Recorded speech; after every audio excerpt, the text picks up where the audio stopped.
It was supposed to be a quiet Saturday morning in the Oak Meadow Pines subdivision, a tightly controlled gated community where regulations were enforced with obsessive rigor and enforced smiles. The sun filtered gently through the tall, leafy maples lining the sidewalks, and families milled about their front yards, trimming hedges, washing cars, or exchanging idle greetings. Among them was a young couple, Darius and Liana Caldwell, who had only recently moved into the neighborhood with their 6-month-old daughter, Nyla. Darius, a warm-hearted and mild-mannered mechanical engineer, loved his weekends because they gave him a chance to unplug from the chaos of deadlines and client meetings and just spend time with the two girls who made his life worthwhile. That morning, Darius was crouched in the freshly mowed grass of their front yard, giggling with Nyla, who was bundled in a fuzzy pink onesie and perched in a secure baby seat, while Liana sat on the porch steps sipping iced tea, smiling at the moment's serenity. Darius lifted Nyla in the air and made airplane sounds, and her sweet baby laughter echoed through the air like wind chimes. Neighbors across the street waved and smiled, a few stopping to admire the happy young family.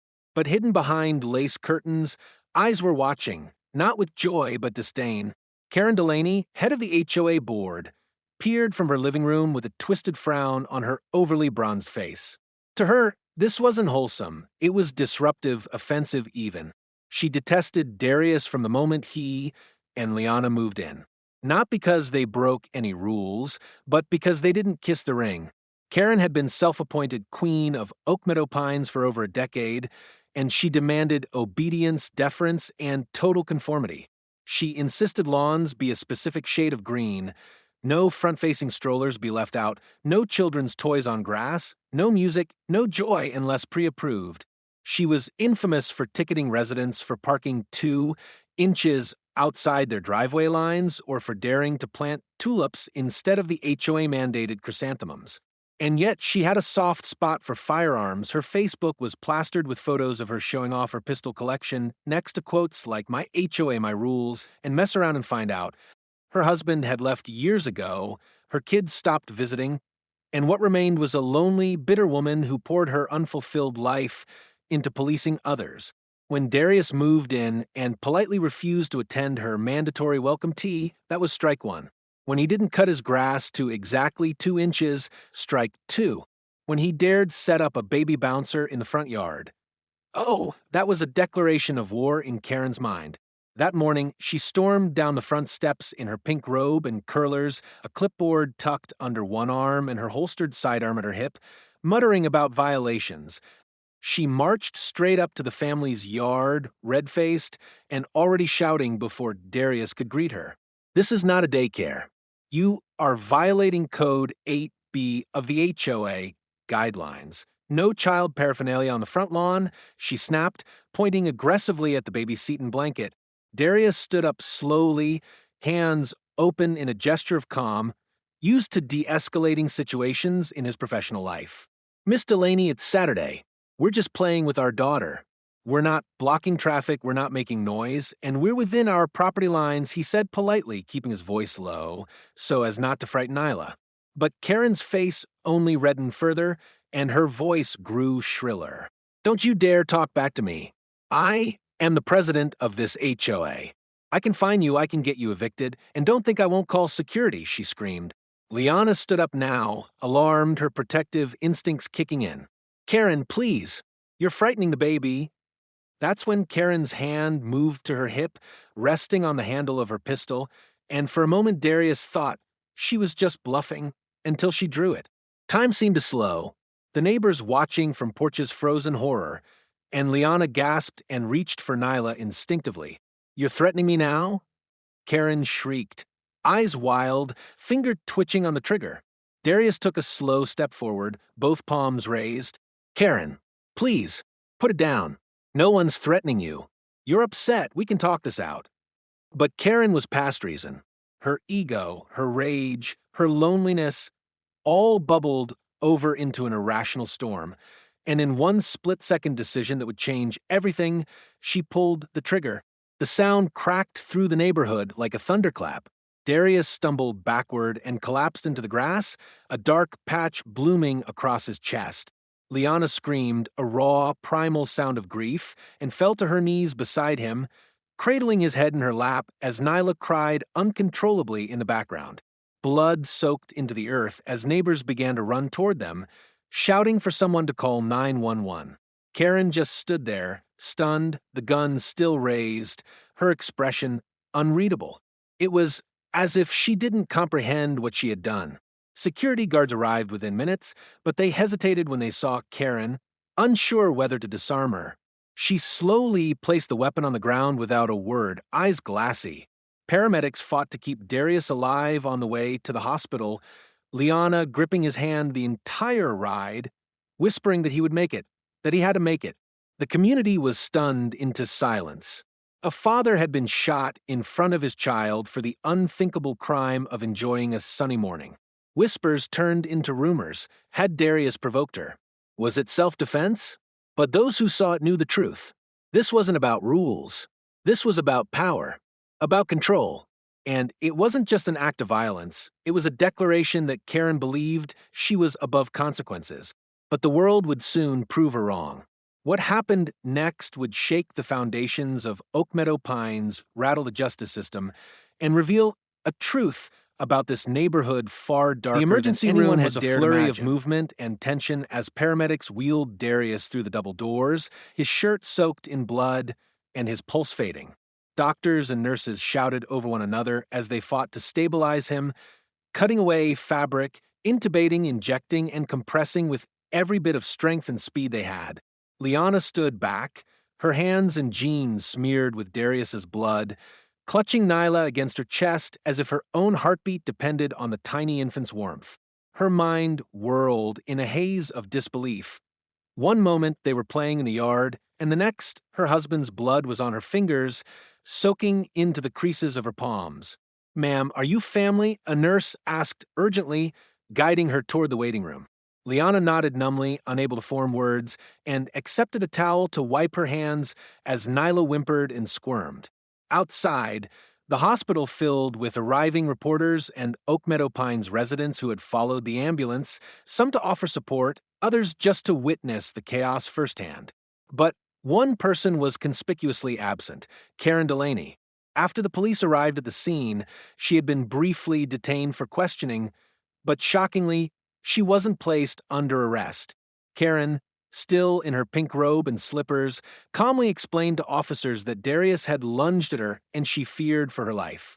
Without any body cam footage, and with some of the neighbors too afraid or too stunned to speak out immediately, the police let her return to her house. The news spread like wildfire. Respected HOA president had shot a father in front of his baby and was already back home sipping coffee. Inside the hospital, Liana paced the sterile waiting area like a caged lioness, calling Darius's parents, her own sister, and eventually their attorney friend Marcus Hayes. "They let her go," Liana whispered into the phone, fury bubbling beneath her voice. "She shot him, in broad daylight, in front of our daughter, and they let her go." Marcus responded instantly, vowing to come down to the hospital and get ahead of it legally. Meanwhile, doctors managed to stabilize Darius after hours in surgery. The bullet had punctured his left lung and cracked his rib, but miraculously missed his heart. He was placed in the ICU, hooked to tubes, machines clicking and beeping around him as Liana was finally allowed in. She clutched his hand and kissed his forehead, tears slipping down her cheeks. "You're going to be okay, baby," she whispered more to herself and him. "You're going to get through this. And she's going to pay for what she did." But while Darius was fighting to live, Karen was already crafting her narrative. She contacted her lawyer, a smug man named Gentry Forbes, known for defending HOA presidents and shielding them from legal liability. Karen gave a statement to the local news, appearing tearful and claiming that Darius had been hostile, that he had shouted profanities and advanced on her while holding a metal tool in his hand. "I was afraid," she said dramatically. "I thought he was going to hurt me. I never wanted this to happen." But her story quickly began to crumble. Multiple neighbors had caught the altercation on smartphones. One video, shaky but clear enough, showed Karen escalating the situation, shouting while Darius stood with empty hands trying to de-escalate. Another neighbor, a retired veteran named Mr. Pearson, gave a quiet but firm statement to police, saying that man never touched her, never even raised his voice. She shot him because she didn't like being told no. Despite this, the police hesitated, and the DA's office was quiet. The community, however, was not. Flyers started appearing around the neighborhood, photos of Darius smiling with Nyla, a caption reading, "She shot a father for playing with his baby and she's home." A petition gained over 10,000 signatures in 24 hours demanding Karen's arrest. Local activists organized a peaceful protest outside the HOA office and Karen's home, holding signs that read "Justice for Darius" and "HOA" or "Armed Gang."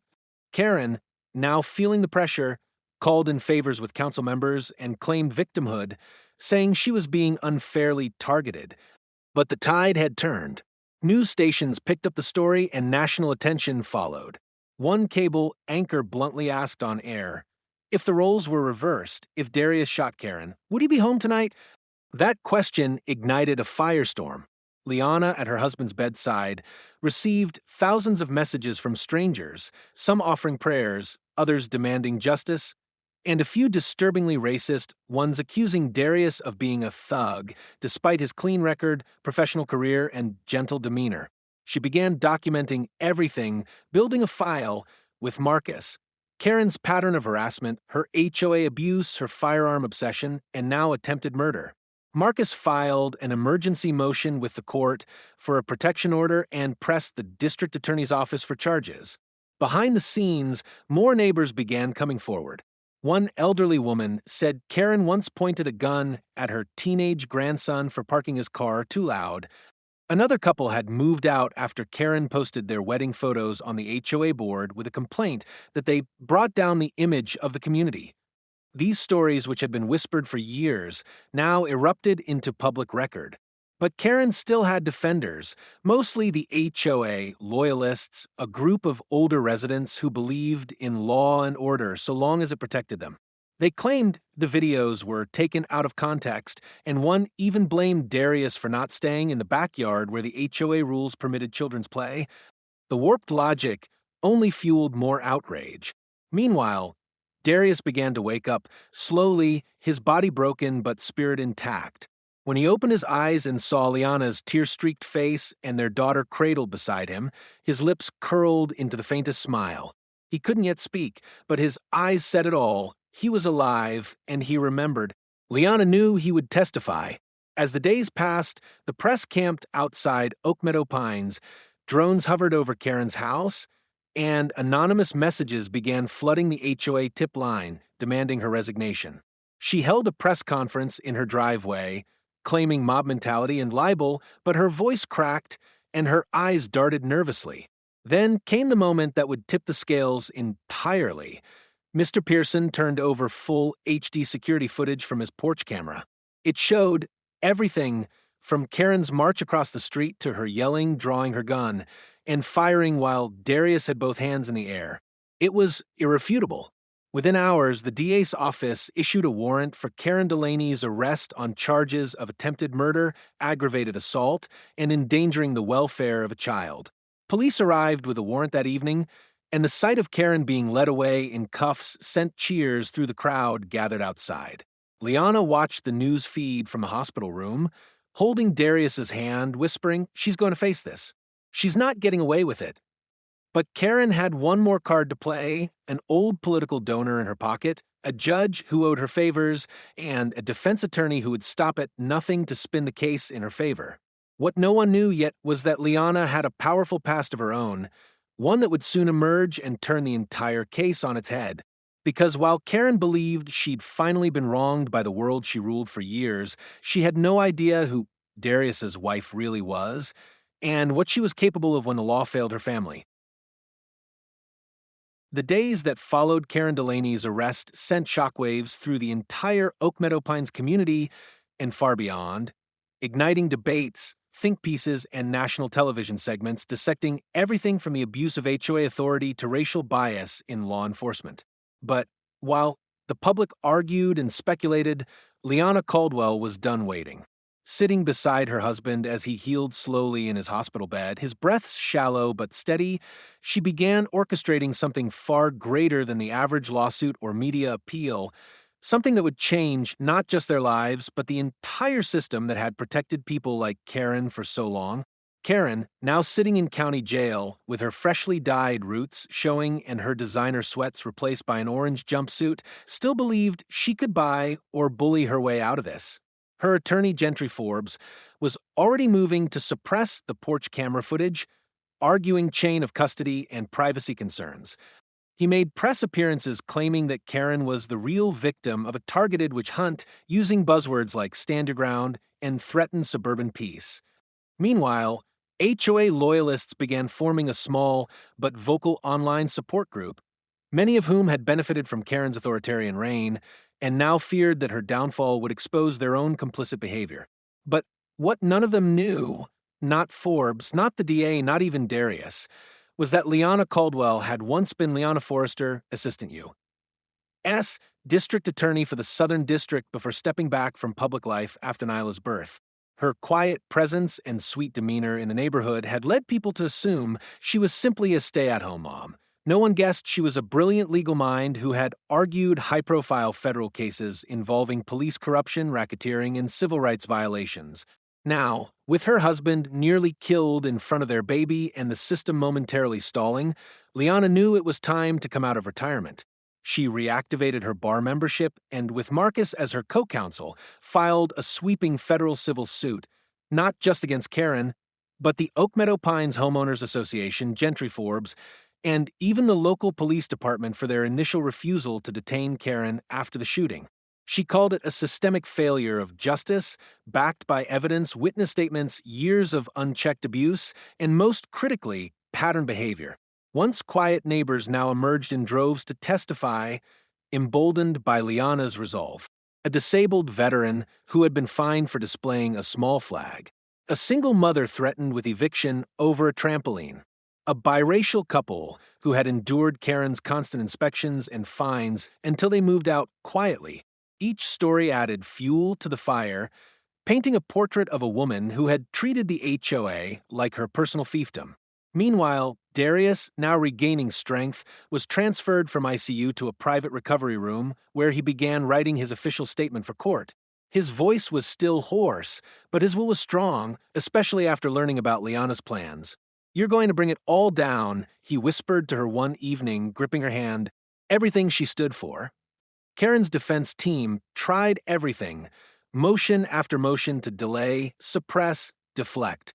They tried to portray Darius as aggressive, using manipulated screenshots of the video and doctored HOA incident reports suggesting prior hostile conduct, all of which were debunked swiftly by Marcus and Liana. The judge overseeing the criminal case had no personal ties to Karen and was unimpressed by her lawyer's tactics, ruling against them on every key suppression motion. When Karen was denied bail, she had her first real breakdown in her cell, screaming about conspiracies, bias, and how this used to be a respectable neighborhood.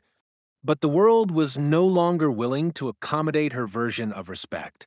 A national civil rights organization joined the lawsuit as amicus counsel, while news outlets began re-examining hundreds of similar HOA abuse cases across the country. Liana's phone didn't stop ringing, interview requests, support messages, legal allies offering their expertise. Yet through all the noise, Liana kept her eyes on one thing: justice for her husband and daughter. Her crowning moment came when she requested a public hearing before the city council, demanding the dissolution and restructuring of the Oak Meadow Pines HOA under State Civil Code 742B, citing unlawful conduct, gross negligence, and collusion with local law enforcement. The council chamber was packed that evening, residents, reporters, activists, and when Liana stepped up to the podium, holding her baby on her hip and a legal binder in the other, the room fell silent. "My name is Liana Caldwell. I am a mother, a wife, and a former federal prosecutor. My husband was shot in the chest while playing with our baby in our own front yard. The woman who shot him did so under the false belief that her authority made her invincible. For too long, She weaponized her position in this HOA to intimidate, fine, and threaten anyone who didn't bow to her. She is not the only one responsible. This board enabled her. This city turned a blind eye. But I will not. Her voice never trembled, her words sharp and undeniable. By the time she finished, even the most indifferent council members sat straight in their chairs. The hearing ended with a vote to suspend the HOA board pending full investigation, freezing their legal powers until the conclusion of the civil suit. Karen, watching from jail via video feed, screamed at the monitor, hurling her chair into the wall, demanding to speak. She was silenced and removed. Meanwhile, Marcus and Liana pushed for expedited criminal proceedings, arguing that Darius's physical recovery was progressing, but the emotional trauma was deep and justice must not be delayed. Prosecutors agreed, and a trial date was set within the month. Karen's defense tried a final Hail Mary, claiming mental instability, stress-induced hallucinations, and postmenopausal aggression, which the court rejected without discussion. The stage was set. The courtroom was packed when the trial began. Cameras outside, supporters holding signs, and inside, Darius, in a tailored suit with a brace around his torso, sat beside Liana, prepared to face the woman who had nearly ended his life.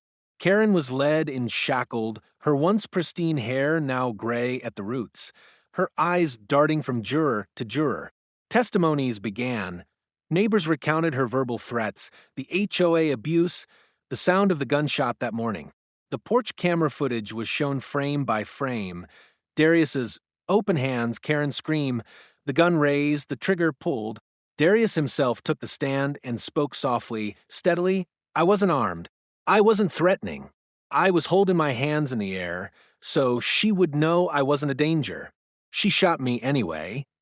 His words brought the jury to tears. Then Liana testified. She explained Karen's history of harassment, the intimidation, the fines, the unrelenting scrutiny, and finally the shooting. She thought she could control everything, Liana said, staring directly at Karen. But she couldn't control the truth. When the prosecution rested, the defense made a limp attempt to blame Darius's noncompliance and hostile posture, but the evidence buried them. Karen herself demanded to testify, insisting she was the real victim, that people like them had always resented her leadership. Her phrase sent murmurs through the courtroom. People like them, and any pretense of innocence vanished in an instant. After 2 weeks of emotional testimony, the jury deliberated for less than 4 hours. When they returned, the foreman stood solemnly and delivered the verdict, guilty on all counts. Karen's jaw dropped as if she truly hadn't expected it. Sentencing was scheduled for the following month, but the judge denied parole and remanded her to custody immediately. As the bailiffs led her away, she screamed, "This isn't over. You think you won? You'll see what happens next." But no one was listening anymore. Outside the courtroom, the crowd erupted in applause, not just for justice, but for something deeper, for the fact that finally, someone had stood up to the unchecked cruelty of small-time tyrants cloaked in bureaucracy. But for Liana and Darius, it wasn't celebration yet. Not until the final reckoning. Not until the world saw what came next, because justice had only just begun. The day of Karen Delaney's sentencing arrived cloaked in gray skies and an oppressive humidity that seemed to reflect the collective tension in Oak Meadow Pines and beyond. The courthouse was surrounded by national press, protesters, and curious onlookers, each wanting to witness the final chapter of the saga that had exposed one of the darkest examples of HOA tyranny and entitlement gone unchecked. Inside, the courtroom was silent as Judge Sandra Hollis entered, a stern yet fair woman known for her composure and razor-sharp decisions. On the left sat Karen, her orange jumpsuit rumpled, her skin pale, and her once rigid posture now slouched with the weariness of reality settling into her bones. Her lawyer, Gentry Forbes, sat beside her with a defeated expression, flipping through a mostly symbolic stack of notes. On the right were Darius and Liana Caldwell, both composed and dignified. Darius wore a clean navy suit that still fit loosely around his recovering torso, and Liana, elegant and steely-eyed, held Nyla in her lap, now over a year old and calm, her innocence in sharp contrast to the room's gravity. Before the sentencing, the court allowed for final statements from the victim and family. Darius stood, the courtroom hushed as he approached the podium. He took a breath and looked directly at Karen. "You shot me while I was holding my child's laughter in my hands," he said quietly. "You didn't just take a shot at my body, you tried to take away my fatherhood, my peace, my humanity. You wanted to make an example of me because I wouldn't bow to your petty rules, because I didn't play the part you expected. But I'm still here, and I forgive you. Not because you deserve it, but because I refuse to carry your hatred 1 second longer." Karen looked up at him with a twisted snarl, muttering under her breath, but the room only grew more still. Then Liana rose and approached. The courtroom braced itself. "Your Honor," she said, "my name is Liana Caldwell. I am not only a mother and wife. I am a federal attorney." But none of that mattered the day she pulled the trigger. She didn't care who we were. She only cared that we didn't kneel. Karen Delaney abused her authority for years, traumatized countless families, and nearly killed my husband in front of our child. And when she was caught, she lied, manipulated, and tried to hide behind the very laws she ignored. But I'm not here to ask for vengeance. I'm here to demand accountability for every victim she silenced, for every child she scared, for every neighbor she tormented. Her voice never cracked. Let the sentence reflect the message this country is desperate to hear. Power without empathy is a threat to society. The judge nodded thoughtfully, then turned her gaze on Karen. "Ms. Delaney," she began, "your actions were not an isolated mistake. They were the culmination of years of systemic abuse, entitlement, and escalating violence. You acted as judge, jury, and would-be executioner over your neighbors, using fear and authority to shield your bigotry. This court finds no mitigating factors worthy of leniency." Karen shifted in her seat, lips trembling. "I sentence you to 35 years in state prison with no possibility of parole for attempted murder, aggravated assault, and endangering the welfare of a child. The maximum sentence under the law." Karen screamed, "No, no, you can't do this. I was protecting the community."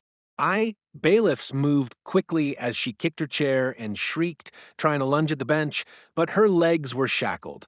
"You're destroying everything I built," she wailed. "I am this neighborhood." But the courtroom remained still, her words echoing with irony as the very community she had claimed to protect watched her be dragged out. And just like that, the reign of Karen Delaney ended, not with applause, but with silence. Outside, Darius stepped into the light and was met with quiet nods, respectful handshakes, and a wave of relief from those who had once feared speaking up. But for Liana, the legal fight wasn't over. In the weeks that followed the sentencing, she and Marcus pushed forward with their civil suit, and with public support and the mounting evidence of negligence, the HOA was dismantled under state oversight. Karen's estate, her house, investments, and retirement accounts, was seized to cover the multimillion-dollar judgment awarded to the Caldwells and several other victims. Gentry Forbes was disbarred from misconduct after it was discovered he had knowingly suppressed evidence. Several local officers involved in the initial mishandling of Karen's arrest were removed from duty following an internal affairs investigation. But perhaps most symbolically, the entrance sign to Oak Meadow Pines, once boasting its reputation as a private, pristine, and disciplined community, was torn down and replaced with a new banner: Oak Meadow Commons, where families thrive. The board was replaced with democratically elected residents, and new policies were written that emphasized transparency, kindness, and the needs of the people rather than the paranoia of one person. Darius continued to heal physically, emotionally, and spiritually. His physical therapy was grueling, but each time he walked further, lifted higher, breathed deeper, he reminded himself that survival was the ultimate rebellion. He returned to work part-time, but his true fulfillment came from a nonprofit he and Liana created called Lawn Chairs for Justice, which provided legal aid and advocacy for victims of HOA overreach, especially families of color. Their story was featured in magazines and national television, not for its sensational violence, but for the extraordinary resilience that followed. Nyla, ever the sunshine in their lives, would never remember the gunshot or the screams, but she would grow up surrounded by the strength of two parents who refused to be victims. On the 1 year anniversary of the shooting, Liana returned to the patch of lawn where it all began. She sat with Nyla in her lap and Darius beside her, placing a small sign in the grass that read, "She tried to take our peace. We grew a garden instead." Behind them, a dozen other families gathered, many of whom had once feared stepping outside. Now their children laughed freely, running barefoot across the same lawn once stained with blood.